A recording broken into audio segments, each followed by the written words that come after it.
Da vida retirada. Os vícios nos acompanham constantemente. Mesmo que não buscássemos nenhuma outra coisa saudável, retirar-se por si só ainda poderia ser proveitoso, pois nos tornaria melhores do que somos. Que pensar então da utilidade de se retirar para perto de homens qualificados e escolher o exemplo para orientar a nossa vida? Isso, a não ser em uma vida retirada, não pode ser conseguido. Somente assim pode ser alcançado aquilo com que sonhamos, em um lugar onde ninguém interfere em nossas ações, para não deixarmos de lado nossos propósitos.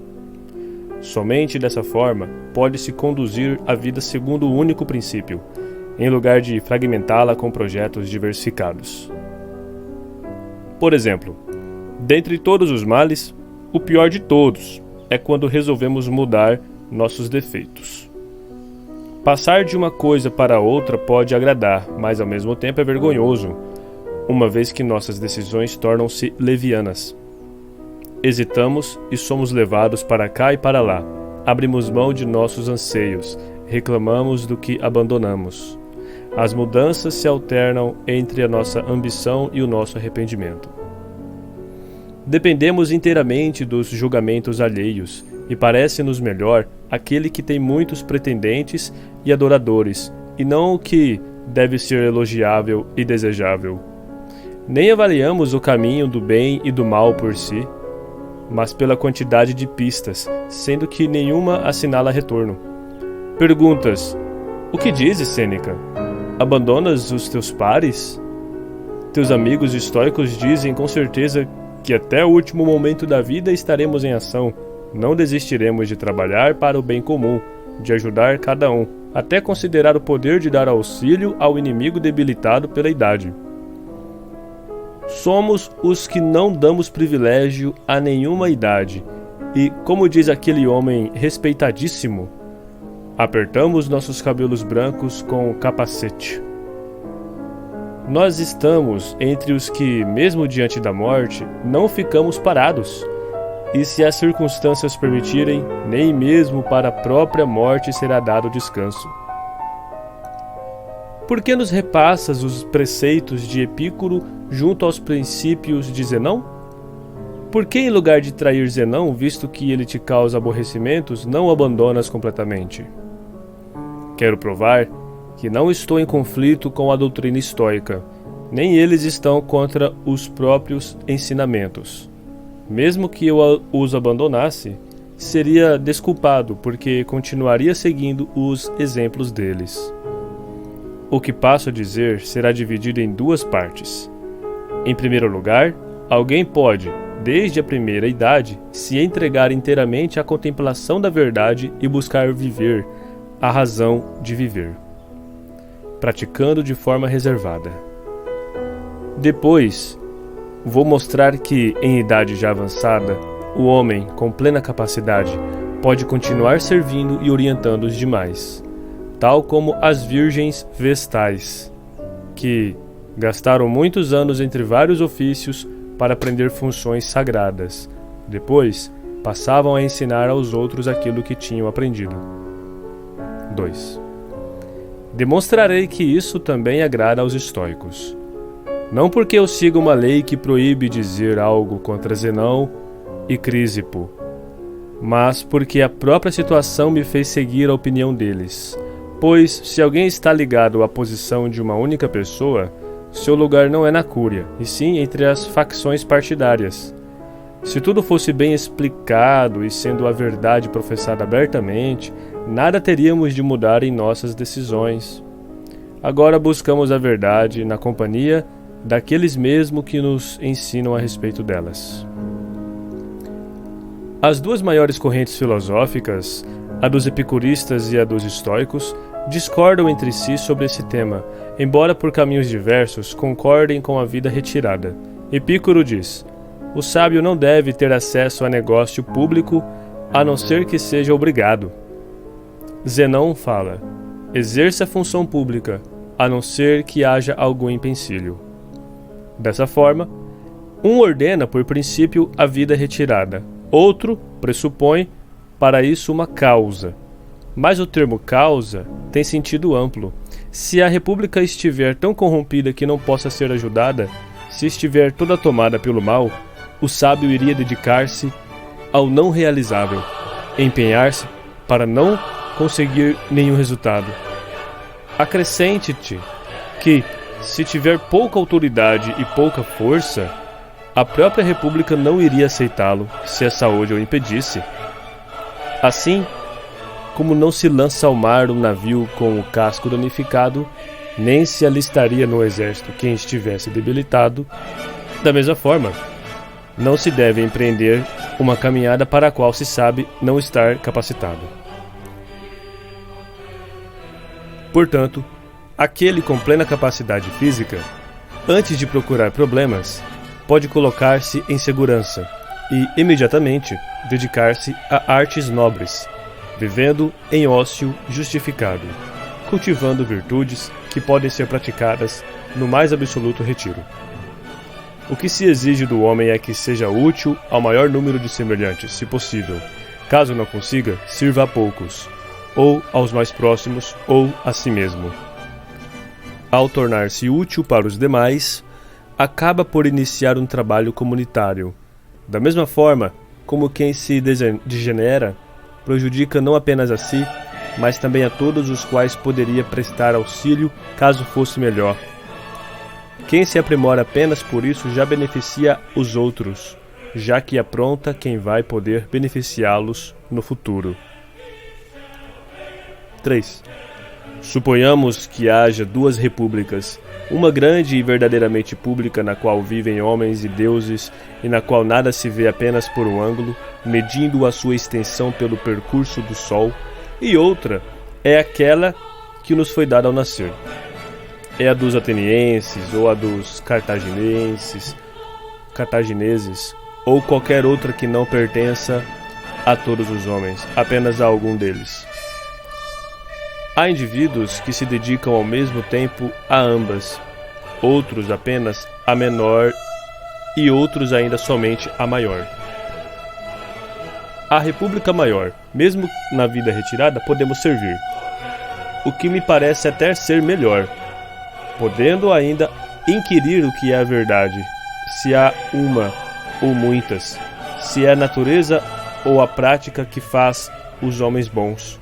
Se aquilo que abrange as terras e os mares e o que neles está inserido é apenas uma coisa ou muitos corpos espalhados por Deus, se a matéria da qual tudo nasce é alguma coisa contínua e plena ou descontínua e vazia, ou é uma mistura de partes sólidas, onde está Deus, se sua obra está espalhada no exterior da matéria ou incluída no conjunto, se o mundo é eterno ou deve ser olhado como coisa efêmera inserida no tempo. Aquele que contempla tudo isso presta que serviço a Deus? Oxalá suas obras tão grandiosas não fiquem sem testemunhas. Costumamos dizer que o bem supremo consiste em viver de acordo com a natureza. A natureza gerou-nos tanto para a contemplação quanto para a ação. Agora podemos provar o que dissemos anteriormente. Por que agora? Isso não ficaria provado de maneira suficiente se cada um buscasse dentro de si próprio o desejo que possui para buscar o desconhecido e a curiosidade diante da narração de uma história? Alguns navegam e enfrentam os trabalhos de uma peregrinação muito longa apenas pelo prêmio de conhecer algo longínquo e oculto. É isso que reúne a multidão para os espetáculos. É isso que leva a buscar coisas não aparentes, a questionar as secretas, a remexer antiguidades, a ouvir sobre costumes dos povos bárbaros. A natureza deu-nos um espírito curioso e consciente de sua perícia e beleza. Criou-nos para a contemplação desses grandes espetáculos. Tudo isso perderia a sua riqueza de coisas grandiosas, excelsas, tão nitidamente estruturadas, tão brilhantes e formosas, se ficasse visível apenas para a solidão. Para que saibas que ela quer que tudo isso fosse admirado e não apenas avistado, observa então o local onde nos situou. Isto é, colocou-nos em meio dela própria e concedeu-nos o poder de observar todos os seres ao nosso redor. Não fez o homem apenas ereto, mas sobretudo deu-lhes habilidade para a contemplação, a fim de que, desde o nascer do sol até o acaso, pudesse observar o curso dos astros, e para que seu rosto girasse, deu-lhe uma cabeça erguida, colocando-a sobre ombros flexíveis, direcionando o curso de 6 constelações durante o dia e de 6 outras no decorrer da noite. A natureza não oculta nada de si mesma, pondo diante dos olhos humanos tais maravilhas que estimulam a curiosidade para outras. Mas nem por isso já vimos tudo o que existe, já que a nossa visão descortina o caminho para a investigação e apresenta-nos os fundamentos da verdade de maneira que a averiguação passa do claro para o escuro, pondo a descoberto o que existe de mais antigo no universo, como, por exemplo, procurar a origem dos astros, que se mostram como elementos distintos entre si. Qual foi a lei que separou elementos ligados entre si e os que se encontram misturados? Quem indicou o lugar para cada um deles? Se os elementos mais pesados caíram sozinhos e os mais leves alçaram voo, ou independentemente do peso dos corpos, uma outra força mais forte determinou a lei de cada um deles. Se é verdade, segundo dizem, que o homem é constituído de espírito divino, se partículas e fagulhas de astros caíram sobre a terra e aí ficaram escondidas em lugar inacessível. 4. O nosso pensamento invade as barreiras do céu e não se contenta em saber apenas o que está ao nosso alcance. Alguém poderia perguntar, afirmando: examino o que está localizado além do nosso mundo para saber se é uma grande vastidão ou está circunscrito por alguns limites. Qual a forma dos elementos estranhos? São disformes ou confusos? Ou com qual volume em cada parte? Se estão ligados com o nosso mundo ou deles separados? Se vagueiam pelo espaço? Se é com elementos indivisíveis que se compõe tudo o que surgiu ou surgirá, ou ainda, se a matéria de tudo isso é espessa, imóvel, ou ao mesmo tempo, se os elementos são opostos entre si, ou se não estão em conflito, já que contribuem para o mesmo fim por caminhos diferentes? Uma vez que veio ao mundo para descobrir tais problemas, vê como é pequeno o tempo de que o homem dispõe, embora se dedique a isso por inteiro? Ainda que não permita que lhe perturbem, nem se descuide, ainda que controle seu tempo com muito cuidado e estenda as suas obras até o fim de sua vida, desde que o destino não retire nada do que recebeu da natureza, o homem é por demais mortal para compreender as coisas imortais. Assim, vivo segundo a natureza, já que a ela me entreguei totalmente, já que sou seu admirador e servo. Entretanto, a natureza quer que eu faça 2 coisas: agir e dedicar-me à reflexão. Tanto uma quanto a outra realizo, pois não pode haver contemplação sem alguma forma de ação. 5. Mas há diferença, dizes. Dedicar-se ao estudo da natureza apenas levado pelo prazer, não pedindo nada mais que a contemplação, sem visar a qualquer outro objetivo, uma vez que ela, com seus atrativos, já proporciona satisfação? A isso respondo que é importante saber qual o propósito de dedicar-se à vida pública, ou seja, se é apenas para estar sempre ocupado e sem tempo para voltar os olhos das coisas humanas para as divinas. Da mesma forma que desejas as coisas sem o mínimo apreço pelas virtudes, sem cultivar o espírito, agindo de forma injusta através de atos não dignos de aprovação, já que todos os elementos devem estar ligados, assim uma virtude distanciada da vida retirada é um bem imperfeito e doente, uma vez que, inativa, não demonstra nenhuma aprendizagem. Ninguém pode negar que a virtude deve provar a sua eficiência em obras, e não apenas ficar refletindo sobre o que faz. Deve, às vezes, entregar-se inteiramente a uma tarefa e pôr-se a fazer algo com empenho e resolutamente pela sua prática.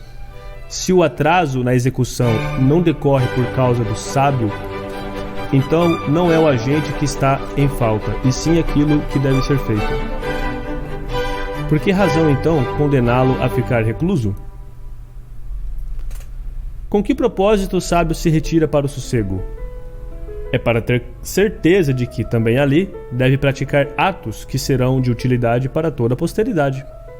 Certamente sabemos que tanto Zenão como Crísipo realizaram obras mais soberbas do que comandar exércitos, ocupar cargos públicos, promulgar leis. Até as promulgaram, mas não apenas para uma cidade, e sim para toda a humanidade. Por que, então, não seria conveniente ao homem honesto e digno a vida retirada, graças à qual se organizam os séculos futuros? É através dessa que se divulga uma mensagem não apenas para um pequeno auditório, e sim para homens de todas as nações, sejam os que ali se encontram, sejam os que hão de vir. Em síntese, pergunto se Cleanto, Crisipo e Zenão viveram de acordo com seus ideais. Não duvido que responderás que viveram da mesma forma como ensinaram, porém nenhum deles administrou república alguma. Dirás ainda que não tiveram a fortuna e a dignidade que costumam ter os que são aceitos na gerência dos negócios públicos. Mas nem por isso levaram uma vida negligente e tediosa. Agiram de modo que o seu sossego fosse mais útil aos homens do que as atividades e o suor de muitos outros. Dessa forma, são percebidos como grandes empreendedores, apesar de não terem exercido cargos públicos. 6. Além disso, há 3 modos de vida. Cabe questionar qual o melhor: o que se consagra ao prazer, o que se consagra à contemplação ou aquele que se dedica à ação. Primeiramente, abandonando qualquer discussão e o implacável ódio que se declara aos que decidem trilhar caminhos diferentes dos nossos, vejamos se todas essas doutrinas de diferentes denominações não estariam levando ao mesmo caminho sobre um ou outro aspecto. Mesmo o que preconiza a doutrina do prazer não abandona a contemplação, como o que se só dedica à contemplação também não está afastado do prazer, e o terceiro, embora dedicado à vida às atividades, não está livre da contemplação.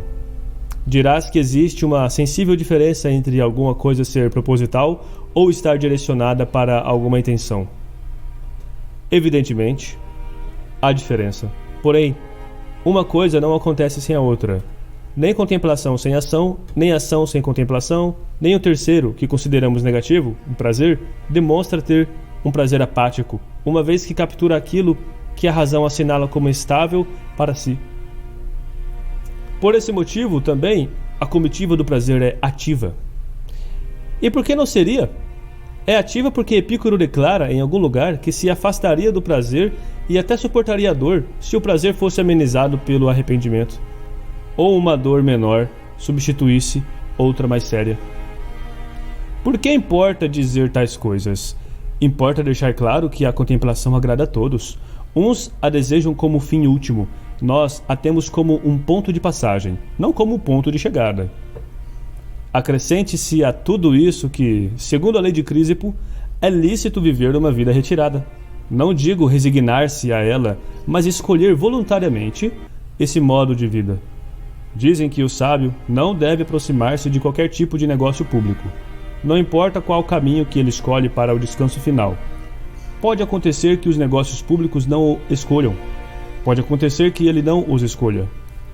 Pode, enfim, acontecer que nem existam. O fato é que tais negócios faltarão para os que os buscarem com disposição destrutiva. Pergunto, então, de qual república o sábio deve aproximar-se? A dos atenienses, na qual Sócrates foi condenado e da qual Aristóteles teve de fugir para não ter o mesmo destino? Daquela na qual a inveja persegue a virtude? Assim dirás que o sábio não deve se aproximar de tal tipo de república? Se ele se acerca da república de Cartago, na qual a revolta é constante e a liberdade hostiliza os melhores, sofrendo a justiça e a honestidade igual aviltamento, enquanto a crueldade contra os inimigos é enorme, com reflexos sobre os cidadãos, então dessa também ele fugirá. Se eu decidisse percorrer uma a uma todas as repúblicas atuais, não acharia nenhuma que estivesse à altura para receber o sábio, ou que o sábio pudesse dela fazer parte.